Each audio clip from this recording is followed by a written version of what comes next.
Lors d'un colloque international tenu à Bordeaux début 2015, des chercheurs travaillant sur l'éducation en Afrique et des acteurs du développement ont eu l'occasion d'échanger sur les rapports souvent difficiles entre ces deux mondes, mais aussi sur la nécessité de les rapprocher. Quelles seraient alors les voies possibles de dialogue ? Avant tout, il faut rappeler qu'en sciences sociales, les recherches ont été fortement influencées par les politiques d'éducation, orientées notamment par l'agenda international depuis les années 1990. Alors, la recherche en sciences sociales évolue évidemment en fonction des politiques, parce que la mise en place de ces politiques provoque évidemment l'intérêt des chercheurs. Si on prend par exemple les recherches sur la scolarisation des filles, on observe qu'il n'y avait quasiment pas de recherche sur la scolarisation des filles avant 1993. Et 1993, c'est la date où l'agenda international s'intéresse enfin à la scolarisation des filles. Et de fait, beaucoup de chercheurs, d'abord parce qu'ils ont été financés par les organismes internationaux, ensuite parce que le sujet leur a paru intéressant aussi, se sont intéressés à la scolarisation des filles.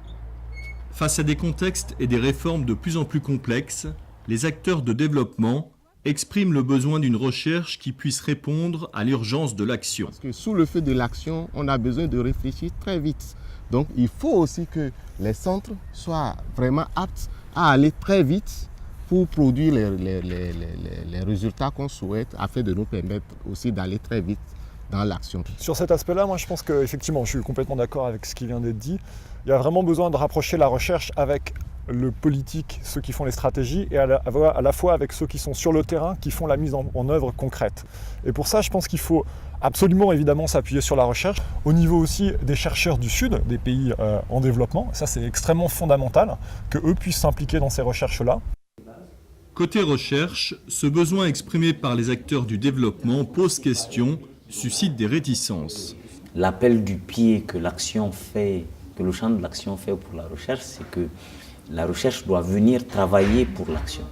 Mais ça l'est au détriment de l'université, ça l'est au détriment d'une recherche autonome nécessaire pour le développement de la science.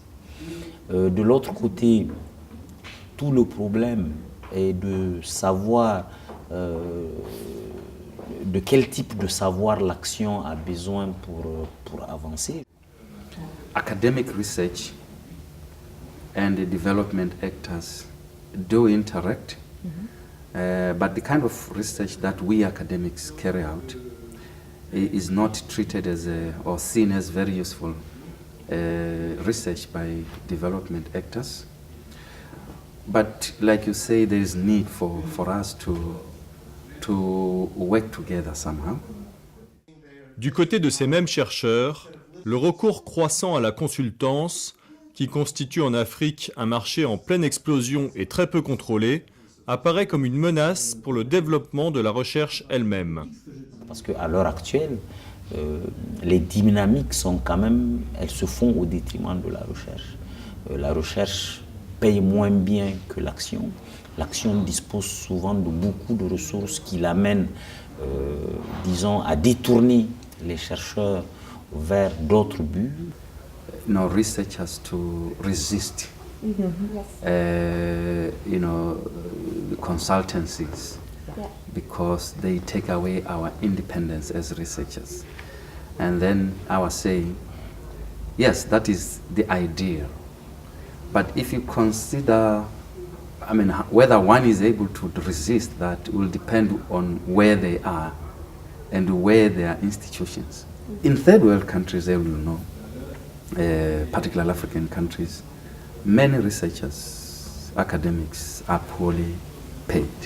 If you get an opportunity to carry out a consultancy, what is uppermost in your mind is,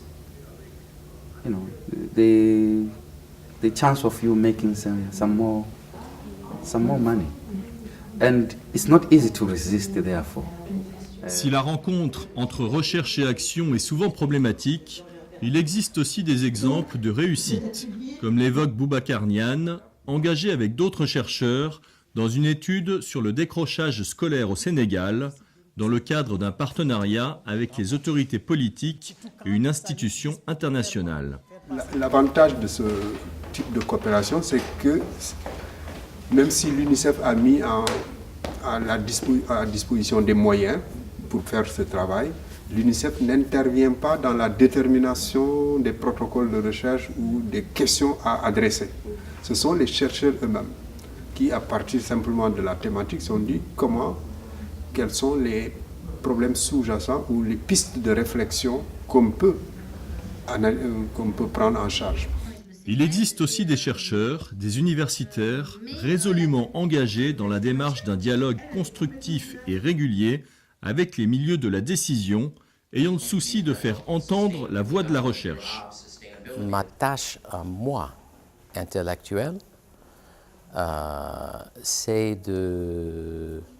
d'essayer de faire des liens entre une science sociale, des sciences sociales, et ce que cherchent les décideurs, que ce soit au niveau national ou aux instances internationales, pour influencer les décisions qui peuvent avoir des résultats importants sur les inéquités dans le monde. Les formes de collaboration à envisager peuvent être diverses.